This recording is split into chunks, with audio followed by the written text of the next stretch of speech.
नमस्कार दोस्तों। आज आपके सामने है एक सस्पेंसफुल या मोरल रिलेटेड कहानी। कलकत्ते की एक रात, चतुरसेन शास्त्री के द्वारा लिखी गई एक प्रसिद्ध कहानी। तो चलिए आज इसको सुनते हैं और देखते हैं हमें आज क्या इसके अंदर देखने को मिलता है। तो कहानी की शुरुआत यहाँ से होती है। कलकत्ता जाने का मेरा पहला ही मौका था। मैं संध्या समय वहाँ पहुँचा और हरिशन रोड पर एक होटल में ठहर गया। होटल में जो कमरा मेरे लिए ठीक किया गया, उसमें सब सामान ठिकाने लगा। थोड़ी देर में सुस्ताया, फिर स्नान कर चाय पी, कपड़े बदल एक नज़र शहर को देखने बाहर निकला। बरसात के दिन थे। अभी कुछ देर पहले पानी पड़ चुका था। ठंडी हवा के झोंके मन को हरा कर रहे थे। चलने को तैयार होकर मैं कुछ क्षण तक तो होटल के बरामदे में खड़ा होकर बाजार की भीड़ भाड़ चहल पहल देखने लगा।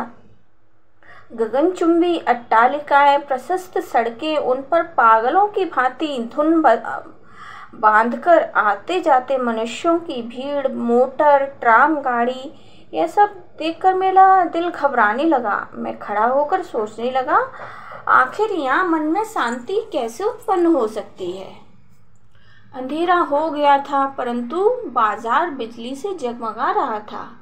कहना चाहिए, बाजार की शोभा दिन की अपेक्षा रात को ही अधिक प्रतीत होती है। जो दुकानें अभी दिन के प्रकाश में सुस्त और अंधकारपूर्ण थीं, इस समय वे जगमगा रही थीं। ग्राहकों की भीड़ भाड़ के क्या कहने, किसी को पलक मारने की भी फुर्सत न थी। कुछ देर बाजार की यह बहार देखकर मैं नीचे उतरा। होटल के नीचे ही एक पान वाले की बड़ी शानदार दुकान थी। दुकान छोटी थी, पर बिजली के 3 प्रकाश से जगमगा रही थी। सोडे की बोतल, सिगरेट, पान सजे रखे थे। सोने के वर्क लगी गिलोरियां चांदी की तस्तरी में रखी थीं। मैं दुकान पर जा खड़ा हुआ। एक चवन्नी थाल में फेंककर 2 बीड़ा पान लगाने को कहा। दुकानदार पान बनाने लगा और मैं सामने लगे आदम आईने में अपनी सज धज देखने लगा। पान और रेजगारी दुकानदार ने मेरे हाथ में दिए। मैंने खाए और एक दृष्टि हथेली पर धरे हुए पैसों पर डालकर उन्हें जेब में डालने का उपक्रम करता हुआ जैसे ही मैं दुकान से घूमा कि एक गौर वर्ण सुंदर कोमल हाथ मेरे आगे बढ़कर फैल गया। मैं चलते चलते ठिठक कर ठहर गया। मैंने पहले उस हाथ को, फिर उस सुंदरी नगोड़ा को ऊपर से नीचे तक देखा। वह सिर से पैर तक एक सफेद चादर लपेटे हुई थी। चादर कुछ मैली जरूर थी, परंतु भिखारियों जैसी नहीं थी। उसने अपना मुख भी चादर में छिपा रखा था। सिर्फ बड़ी बड़ी 2 आंखें चमक रही थीं। आंखें खूब चमकीली और काली थीं।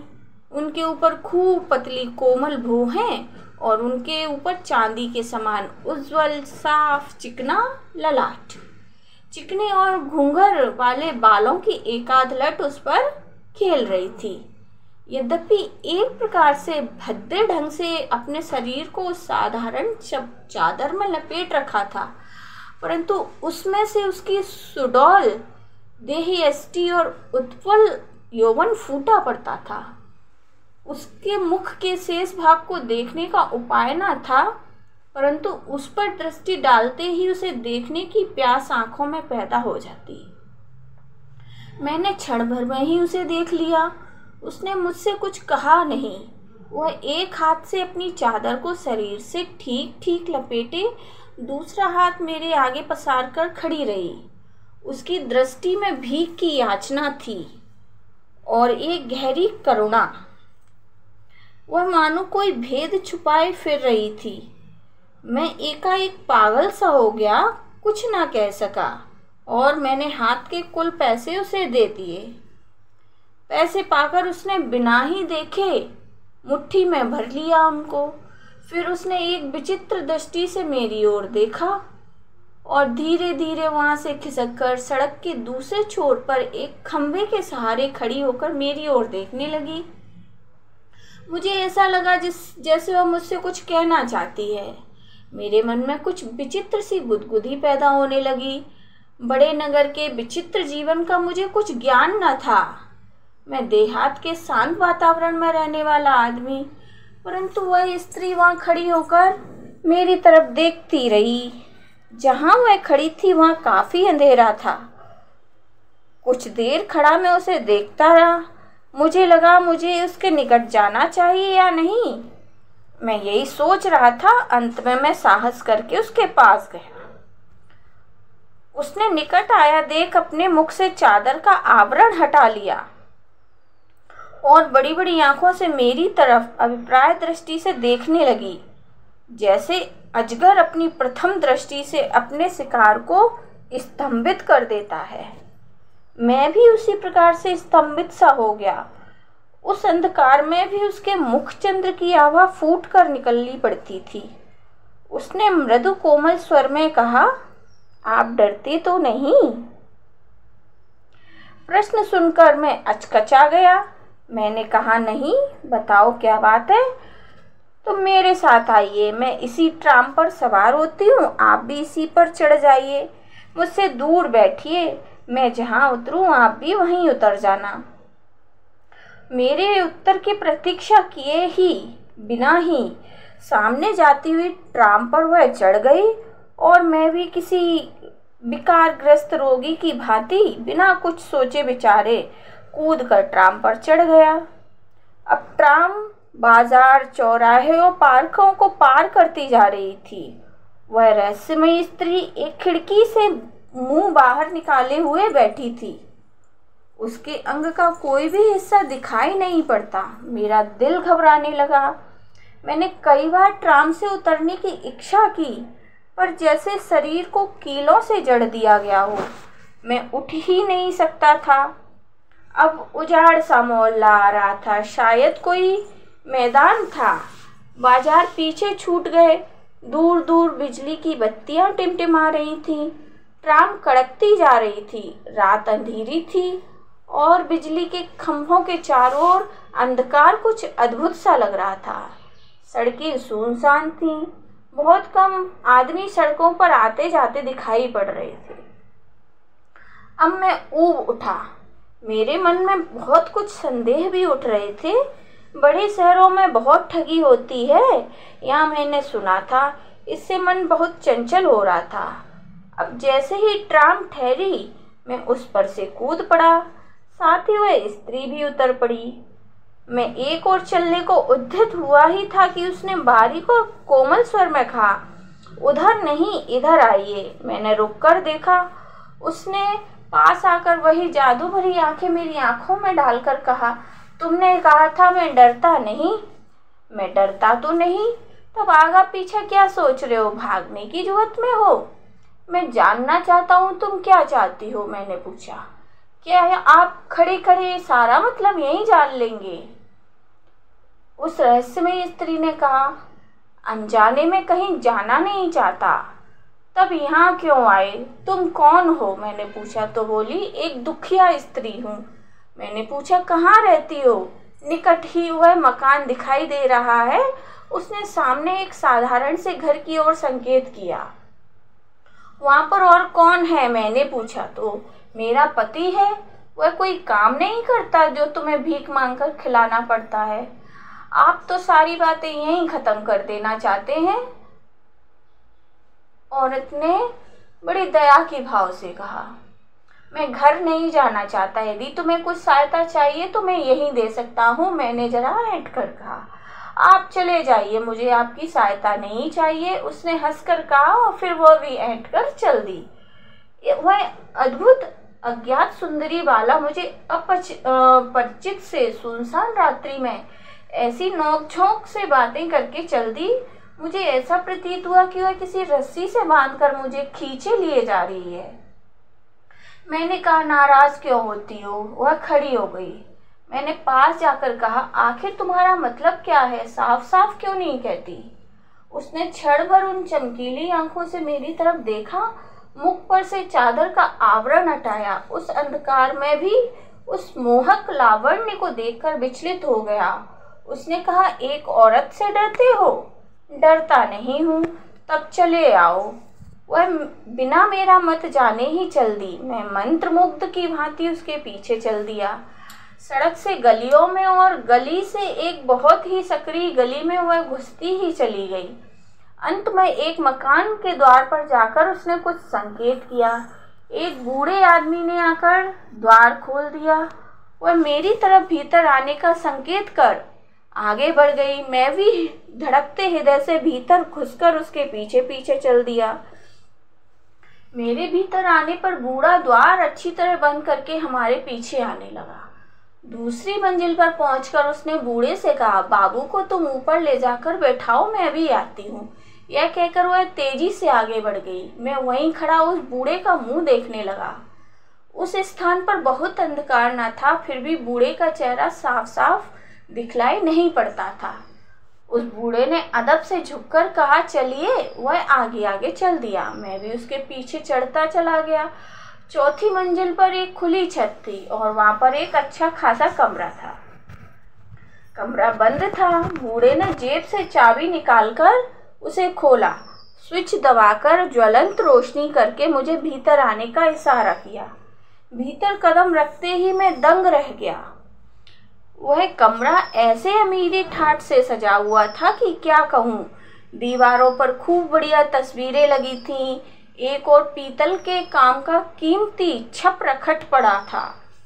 फर्श पर आधे में ईरानी कालीन बिछा था और शेष आधे में बालिस्त भर मोटा गद्दा, जिस पर स्वच्छ चांदनी बिछी थी। 10-12 छोटे बड़े तकिए उसमें सजे थे। फर्नीचर बहुत नफासत से सजाया गया था। कई वाद्य यंत्र, ग्रामोफोन, कैबिनेट भी वहां रखे थे। यह सब देखकर मेरी आंखें चौंधिया गईं। एक भिक्षुक की स्त्री का यह ठाठ, उसका मुझे फंसाकर लाने का क्या अभिप्राय हो सकता है? यह भिक्षुकी तो नहीं है, निसंदेह कोई मायाविनी है। उसके सौंदर्य को तो मैं पहले ही भांप चुका हूँ। अब उसके धन वैभव का भी यह रंग ढंग दिखलाई पड़ रहा है। मैं महामूर्ख की भांति हक्का बक्का होकर कमरे की प्रत्येक चीज को देख रहा था। बीच बीच में घबरा भी उठता कि कहीं कोई आफत सिर ना आ टूटे। वह बूढ़ा एक बड़ी सी ट्रे में बहुत सा नाश्ते का सामान लाया। उसमें अनेक बंगाली मिठाइयाँ, नमकीन, चाय, फल, मेवे और न जाने क्या क्या चीजें थी। सब कुछ बहुत बढ़िया। राजाओं को भी ऐसा नाश्ता नसीब ही होता हो शायद। बूढ़े ने नाश्ता सामने रखकर कहा, मालकिन अभी तशरीफ ला रही है, जब तक आप थोड़ा जल खा लीजिए। मेरा मन क्या जल खाने में था। मैंने अचकचाकर कहा, तुम्हारी मालकिन कौन है? कहाँ है जो मुझे लाई थी? क्या वही है? बूढ़े ने विनीत स्वर में कहा, सरकार, यह सब कुछ आप उन्हीं से पूछ लीजिए। वह चला गया। मैं उठकर टहलने लगा। जलपान मैंने नहीं किया। अगर इसमें जहर मिला हो तब, कोई धोखे की बात हो तो। मैं उस आफत से भागने की जुगत लड़ाने लगा, परंतु रह रहकर मेरे पैर जकड़े जाते। मैं अभी सोच ही रहा था कि एक परम सुंदरी ने कमरे में कदम रखा। वह बहुमूल्य साड़ी पहने थी, जिसके जिस्म पर सोफियाने और नाजुक रत्न जटित गहने थे। वह मुस्कुराती हुई आई और मेरे पास मनसद पर बैठ गई। उसके रूप की दोपहरी मुझसे सही ना गई। मेरी आंखें चौंधियाने लगी। वह रूप और यौवन, ऐश्वर्य और मादकता, मेरे होश उड़ गए। उसने वीणा विनिंदित स्वर में कहा, आपको बहुत देर इंतजार करना पड़ा। आप शायद नाराज हो गए। क्यों? वह हंस दी। मैं हंस ना सका। मेरे मन में तो उसे देख वासना तो उद्दीप्त हो गई थी, पर मैं बुरी तरह घबरा रहा था। इस मायाजाल के भीतर क्या है, मैं जानने को छटपटा रहा था। वह और मेरे निकट खिसक आई। उसने उसी भांति हंसकर कहा, आपने नाश्ता भी नहीं किया और अब बोलते भी नहीं, इसका सबब? उसने एक तीखे कटाक्ष का वार किया। मैंने देखा और समझा वही है, परंतु इसका कारण क्या हो सकता है कि यह अद्भुत स्त्री इस प्रकार भिखारिणी बनकर लोगों को फांस कर ले आती है? मैंने उससे पूछा, तब वहाँ आप ही थी? कहाँ आप? बाजार में और मेरे साथ भी। वहां मैं क्यों होने लगी वह हंसती। उसकी प्रगल्भता बढ़ती जा रही थी। वह अधिकाधिक मेरे निकट आ रही थी।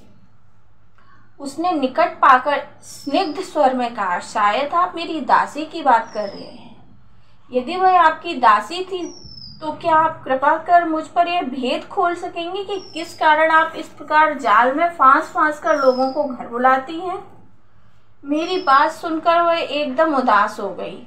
उसने आंखों में आंसू भरकर कहा, आपको यदि कुछ ज्यादा कष्ट हुआ है तो आप जा सकते हैं।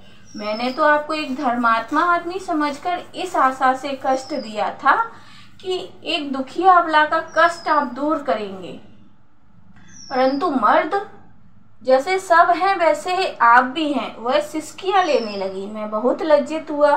वास्तव में मैंने बहुत रूखी बात कह दी थी।